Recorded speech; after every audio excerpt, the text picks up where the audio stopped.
20 questions pour doubler vos profits.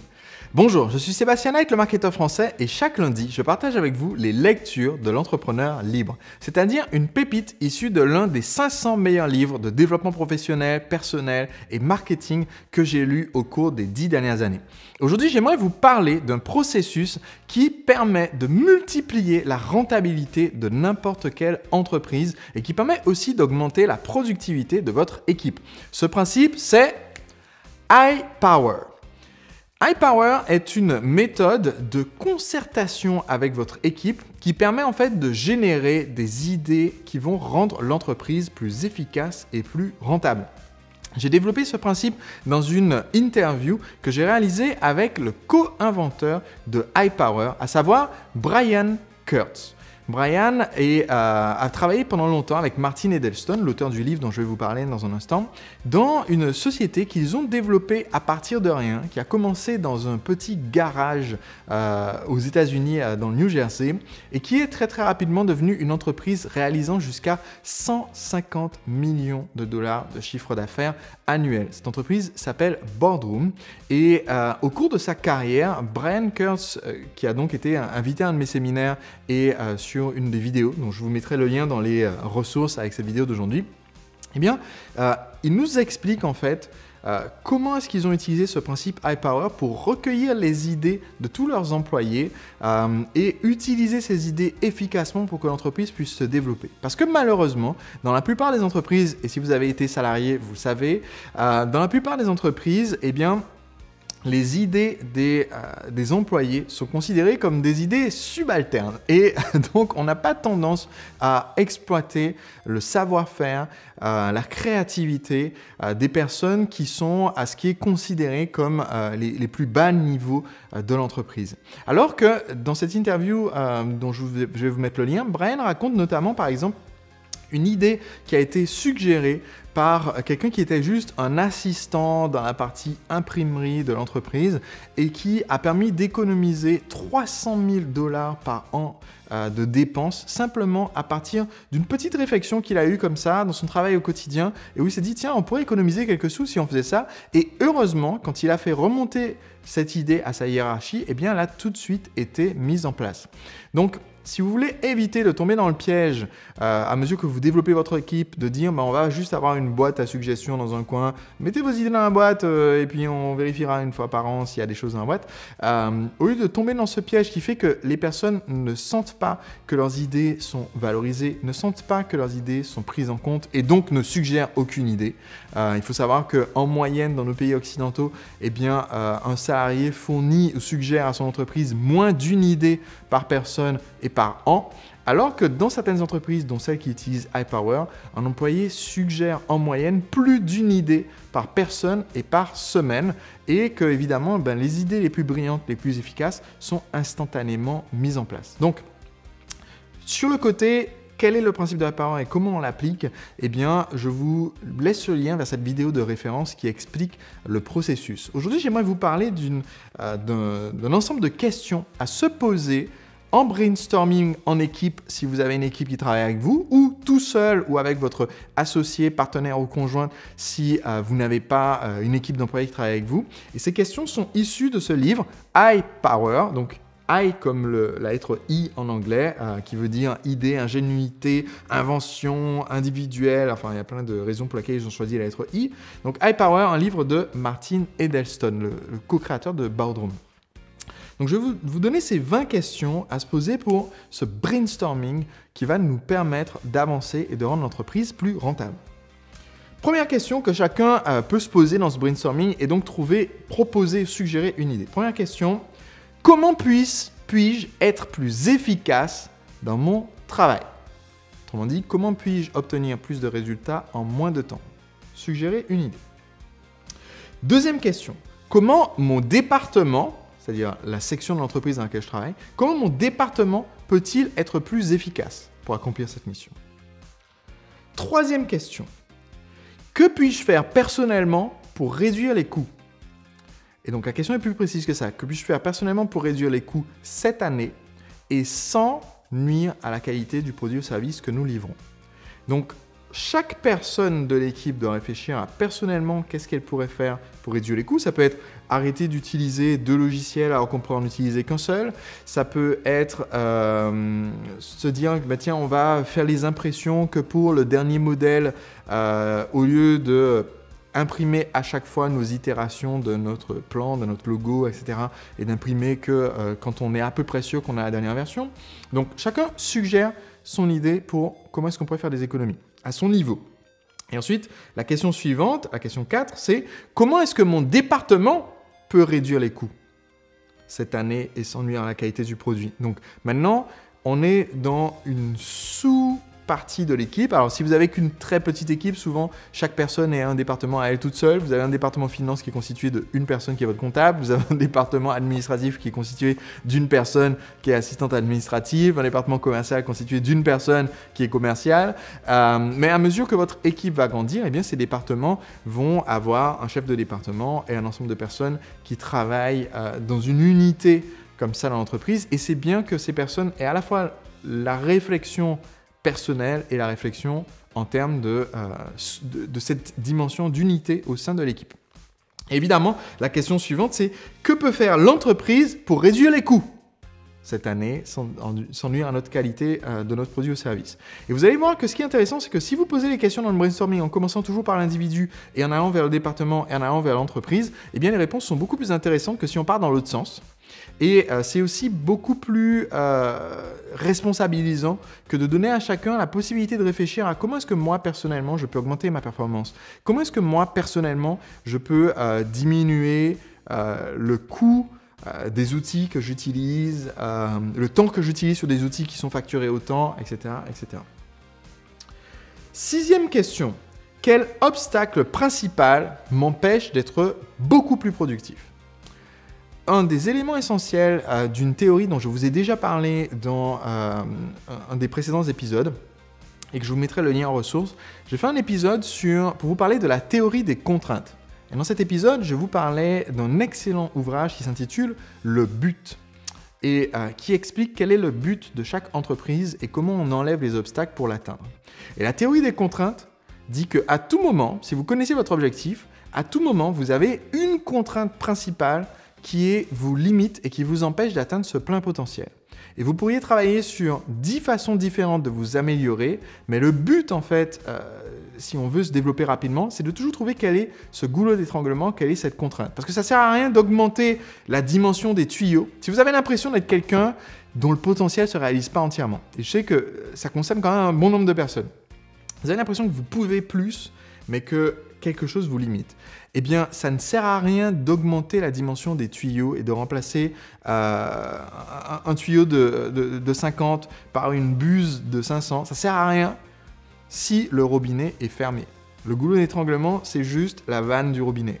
Et donc, le travail principal du gérant d'une entreprise ou du directeur ou directrice des opérations, si vous avez président, gérant, directeur général, etc., c'est de trouver quel est ce goulot d'étranglement et dévisser le robinet pour que ça puisse circuler. Donc, quand on se pose nos 20 questions ici, c'est pas pour se dire, on est 10 dans l'équipe, on se pose 20 questions, il y aura 200 idées, ça nous fait 200 idées à exécuter dans l'année qui vient. Non, pas du tout. C'est qu'à partir de cette réflexion, ça nous permettra certainement de faire remonter quelle est notre contrainte, c'est-à-dire quel est notre goulot d'étranglement qui empêche l'entreprise de se développer. Quand vous avez ce goulot d'étranglement, eh bien, vous le faites sauter et champagne, vous faites exploser vos profits.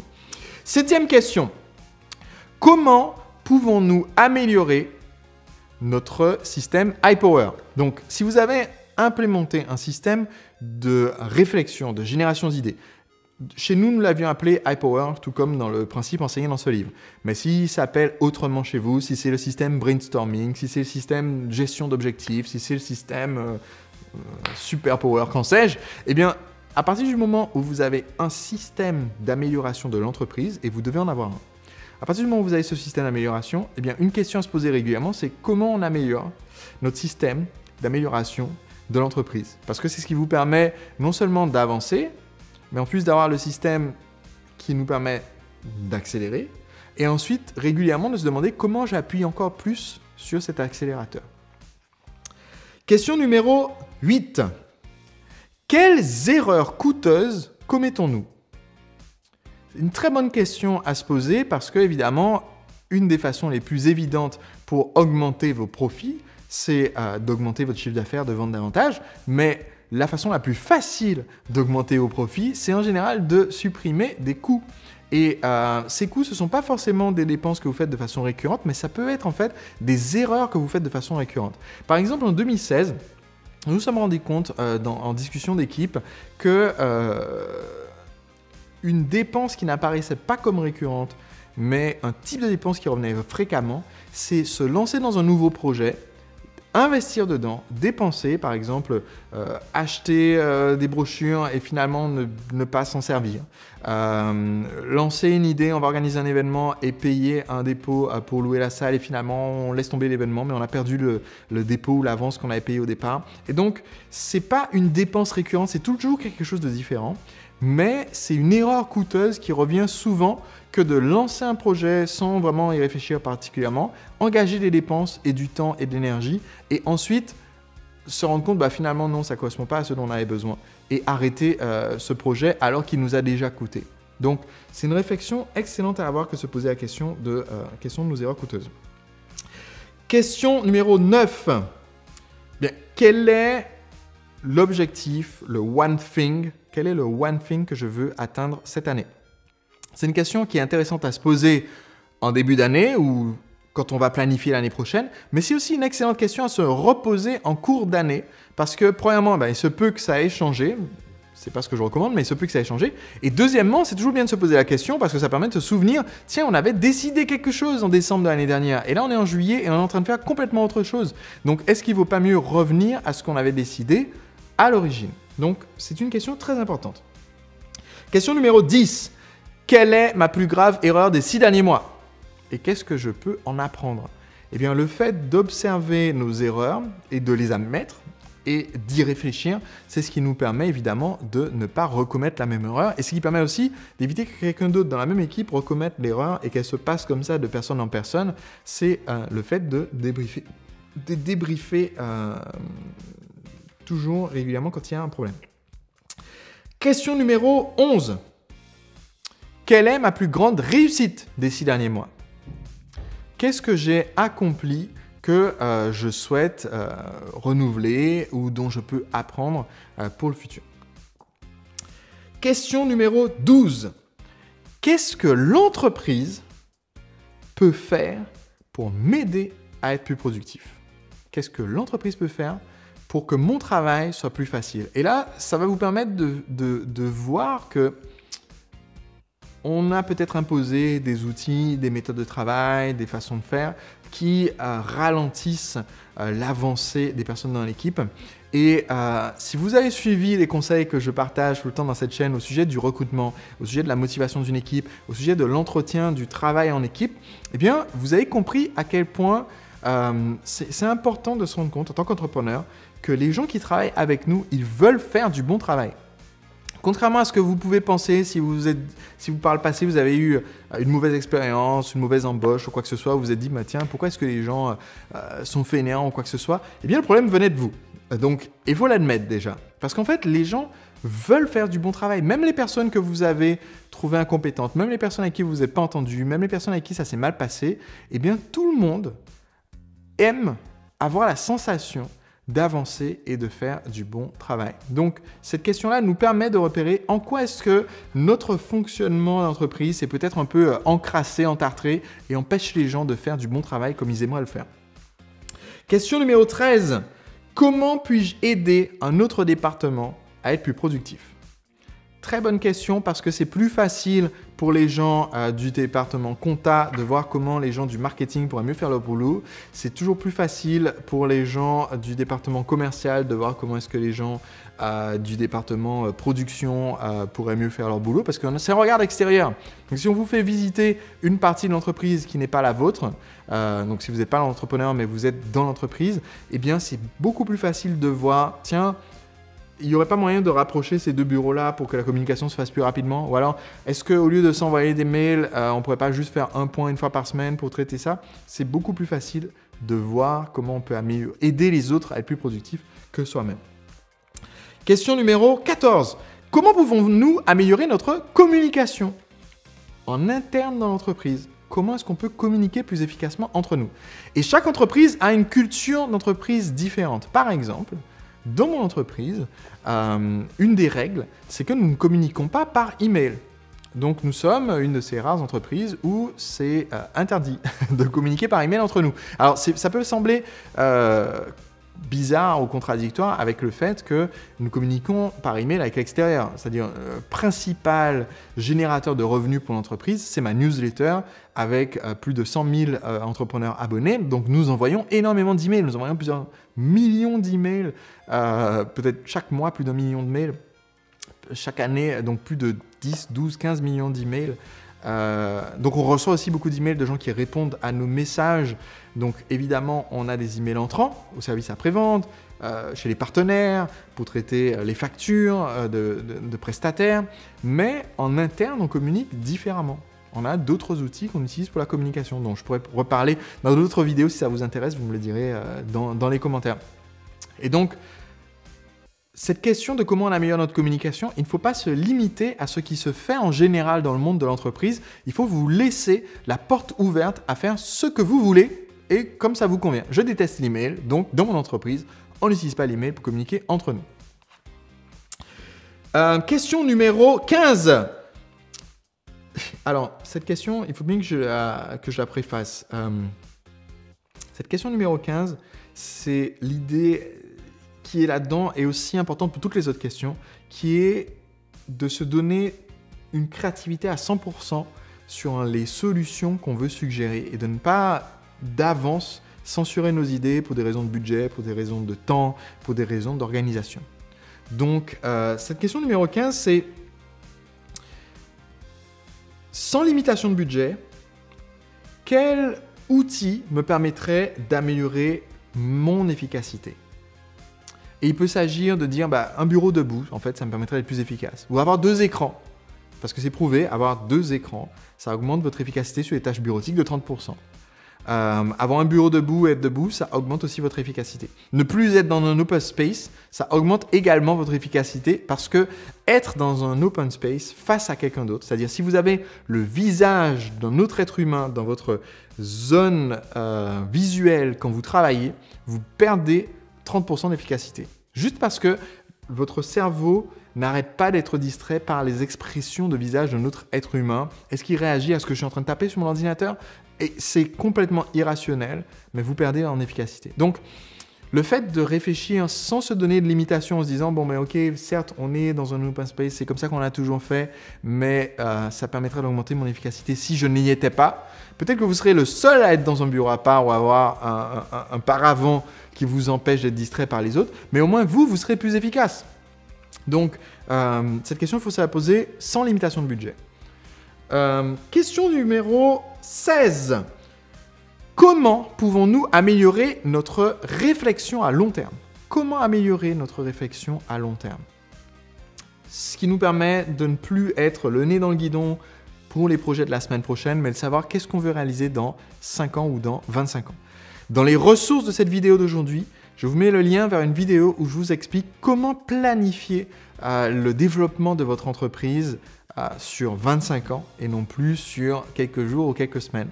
Et je vous mets aussi le lien d'une autre vidéo où je vous explique comment rendre votre entreprise pérenne. Donc on est à la question numéro 16, il ne nous reste plus que 4 questions. Allons-y rapidement sur la fin. Question numéro 17. Quelle est une de mes actions quotidiennes qui ne sert plus à rien? Une de mes actions quotidiennes qui est devenue obsolète, inutile, et qui est juste parce que c'est imposé et qu'on a toujours fait comme ça, par habitude, mais dont on pourrait se débarrasser et qui me ferait gagner du temps. Question numéro 18. Qu'ai-je personnellement besoin d'apprendre me préparer aux défis de l'avenir, pour préparer la sortie de nos nouveaux produits, pour rester à la pointe sur ce qui fait dans mon métier ou sur le marché. Qu'ai-je personnellement besoin d'apprendre pour continuer d'avancer? Question numéro 19. Quelle est la mission centrale de mon département? Donc, au sein de l'entreprise, on a parlé tout à l'heure de la question, cette année, quel est le one thing qu'on doit exécuter cette année? Maintenant, l'autre question, c'est au sein de mon équipe dans cette entreprise, quel est le one thing de ce que je fais? Et je peux vous dire que ce n'est pas du tout évident, dans le sens où mon entreprise a existé pendant longtemps avant qu'on commence vraiment à se poser cette question de dire, mais en fait, tel département, on sait ce qu'il fait, ce département. On sait grosso modo qu'il fait 12 choses différentes. Mais quelle est la mission centrale? Sur quel facteur on évalue le succès de la personne ou des personnes qui travaillent dans ce département? Au début, on ne s'est pas particulièrement posé cette question-là. Et pourtant, ça change tout. Une fois que vous savez quelle est la mission centrale de votre job, vous êtes forcément beaucoup plus efficace. Et enfin, 20e et dernière question que chaque membre de l'équipe devrait se poser pour pouvoir multiplier les profits de l'entreprise, c'est comment est-ce que je veux que mon rôle évolue? Comment mon rôle doit-il évoluer?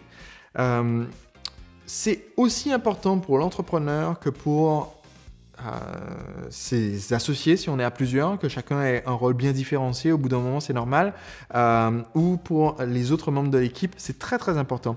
Pas seulement dire comment est-ce que je veux évoluer géographiquement, évoluer en termes de rémunération, mais vraiment évoluer en termes de rôle dans l'entreprise pour se consacrer à ce que j'appelle le feu sacré, c'est-à-dire ce qui me fait vibrer, ce sur quoi je suis exceptionnellement compétent et qui me permet d'avancer très rapidement.